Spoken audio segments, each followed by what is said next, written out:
Good morning, everyone. Good morning, sir. So I am here to review about a book called The Untethered, so A Journey Beyond Yourself. So talking about the book, first I wasn't exactly interested in reading at all. Reading this book, and then I came across some of the few websites that reviewed about this book, and everybody talked about how reading this book will solve all your problems with your psyche, and I was really interested in how it will benefit me, so I decided to read it. So the person who wrote this book is named Michael Singer. So he's a yogi, and he follows the lifestyle of basically yogi meditation and all that. So when you think about someone who is a yogi, what exactly comes to your mind? So basically, how his appearance is, how he's dressed up as. Anybody have any?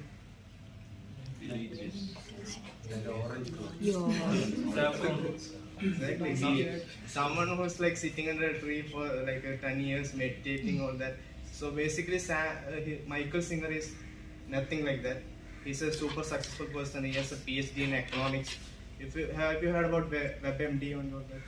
When you type in Google it, of your symptoms, basically give you answers about what kind of sickness you have. Like if you type in if you have a headache, they will give out. So that is invented by this guy. So Michael Singer invented WebMD. That's how he is. When you think about being a yogi, it doesn't have anything to do with your appearances, how you follow your religion or anything like that. So basically, when I started reading this book, I didn't exactly enjoy it much. Later on, as I started reading on, I figured it is a really good book, something you should read.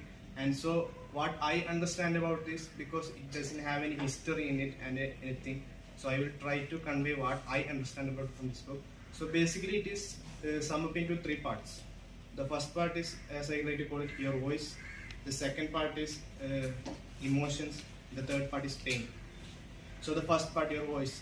So this part deals with naturally the voice inside your head. You might having thoughts inside your head. A voice is constantly speaking to you all the time about what to do, how you should read. Exactly, this voice isn't you. That's what he's saying in this book. This voice is an entirely another person. He doesn't side with your opinion. So basically, if you're having a conversation, like you walk into the classroom and suddenly in your head a thought goes like, "Oh, I haven't done today's assignment. Should I do it now?" No, you shouldn't. The voice takes different sides. It doesn't exactly want to help you or anything. So what he's saying, this entire voice is a negative thing. So don't listen to your voice inside your head. It doesn't have anything to do with who you are. It's just trying to fit in. It's trying to make an uncomfortable situation comfortable. Same as like you're watching a television, you're watching a really good show and you get completely immersed in that. You are lost in the thought process. Like you don't exactly know what it is happening around in your surroundings.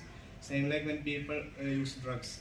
Like they are because their primary reason they are using it is because not because it's like a cool thing or anything. It's because what it gives them, the pleasure it gives them to their mind, because it gives them an entirely new thought process. Like they are completely lost in a fantasy world. They don't like the reality of today. That's what it means. The voice inside it is basically a negative thing. Don't listen to it. Coming to the second part, it is about your emotions. He says that look at everything objectively.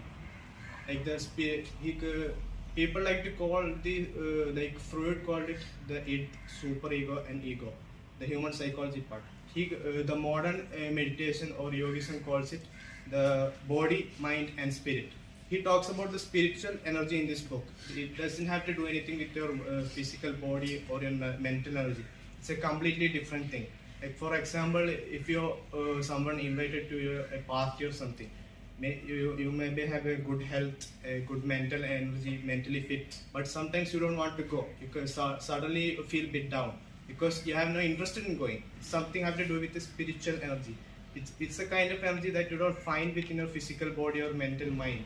It's something that you try to bring it in yourself. For example, he tells about the emotions that we experience. Like he talks about that the emotions are not who we are.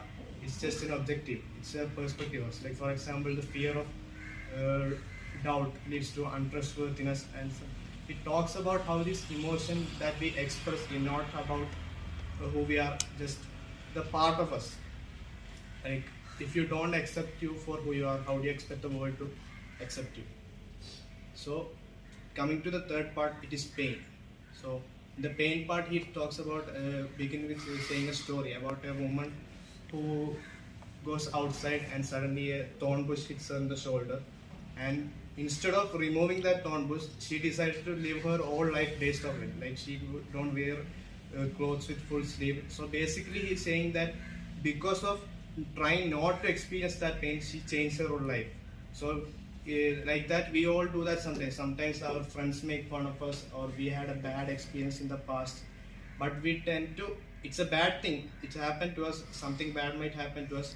It's none of your fault. But keep thinking about it every day, every single day of the week, and then in the future also you keep thinking it's your fault.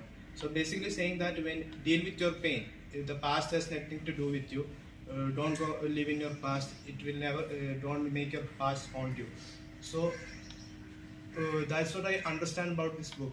So it's not. So it's not exactly a really book. It's about 147 pages. So it talks about spirituality, like I said, spiritual energy and all that. He talks about, it doesn't have a complicated language. He doesn't describe about any scientific things, or doesn't describe about religion and all that.